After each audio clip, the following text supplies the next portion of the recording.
रवीना के दो बच्चे थे। वो एक बड़ी कंपनी में काम करती थी।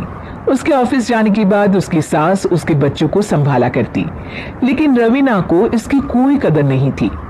एक दिन रवीना अपनी माँ से फोन पर कहती है, मम्मी क्या बताऊं, मेरी सास तो बिल्कुल अच्छी नहीं है। वो समझती नहीं है कि मुझे कितना काम करना पड़ता है।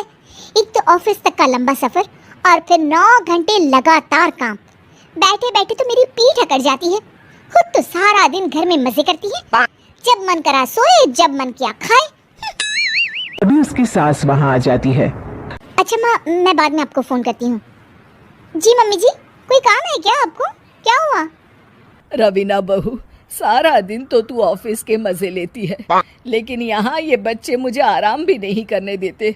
मेरी तो तबीयत खराब हो रही है। तो आपको लगता है कि मैं दफ्तर में मौज करती हूँ? आपको क्या समझाऊं, छोड़िए। माँ, काम करना भी जरूरी है। मजबूरी नहीं होती तो मैं खुद ही अपने बच्चों को देख लेती। अब आज तो छुट्टी है ना, आज तो कम से कम घर का काम कर ले। बहू काम शुरू करती है। बच्चे के साथ काम करना उसके लिए असंभव हो जाता है।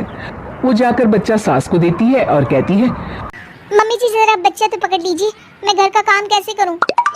जैसे मैं करती हूँ रोज बच्चे के साथ। तुझे बताऊं तो तू सोचती है कि कोई बड़ा काम तो है नहीं, बच्चा तो सोता रहता है। अब देख लिया।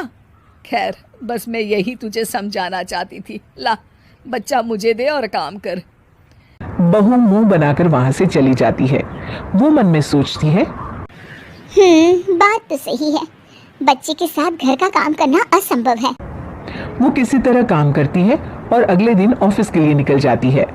ऑफिस में उसकी सहेली उससे कहती है, यार तू तो बड़ी लकी है, तुझे तेरी सास खाना बना कर देती है, बच्चे भी देखती है और तुझे किसी बात की चिंता भी नहीं होने देती।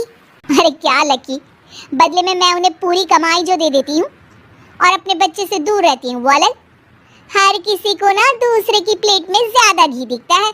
जा अपना काम कर। अरे फिर भी ये तो है, यहाँ हमारे बच्चे को मैं क्रैश में छोड़ती हूँ, हर पल डर लगा रहता है कि क्या कर रहा होगा। खैर चल, मुझे क्या। बहू घर आती है तो देखती है कि उसकी सास उसके बच्चे को बड़े ही प्यार से खिला रही होती है। वो माँ को देखकर खुश हो जाता है। बहू मन में सोचती है कि बात तो सही है, सासू माँ सारा दिन काम करती है, मैं ऑफिस से आकर भी काम नहीं करती हूँ। वो सास के पास जाती है और कहती है, माँ जी थक गई आप? और क्या, सारा दिन चक्कर घीनी की तरह पूरे घर में घूमती रहती हूँ और अब उम्र भी नहीं रही। लेकिन चल तू बता, क्या हुआ, कुछ काम है क्या? बहू कुछ नहीं कहती, मुस्कुराकर वहां से चली जाती है। लेकिन अगले दिन सुबह सुबह बहू सास से पहले उठकर उन्हें चाय देती है। अरे आज सूरज कहाँ से उगा है, तू पहले उठ गई। चल अच्छा किया, मरने से पहले तेरे हाथ की चाय तो पी ली। चलो अब चलकर किचन में लगूं। माँ जी, आपको आज से काम करने की जरूरत नहीं है। काम करने की जरूरत नहीं है मतलब? क्या तू करेगी आज से सारा काम? इतने अच्छे तो हमारे नसीब नहीं है भाई। नहीं माँ जी, मैं नहीं करूँगी, ना ही आप करेंगी, बल्कि ये करेगी। तभी वहाँ एक काम वाली बाई आ जाती है। ये कौन है बहू? माँ जी, ये नौकरानी है और आज से सारा काम यही करेगी। मुझे माफ़ कर दीजिए माँ जी, मैं नहीं समझ पाई कि आप थक जाती हैं। आज से आप सिर्फ आराम करिए और मुन्ने के साथ खेलिए। और सास बहू बच्चे के साथ खेलने लग जाते हैं।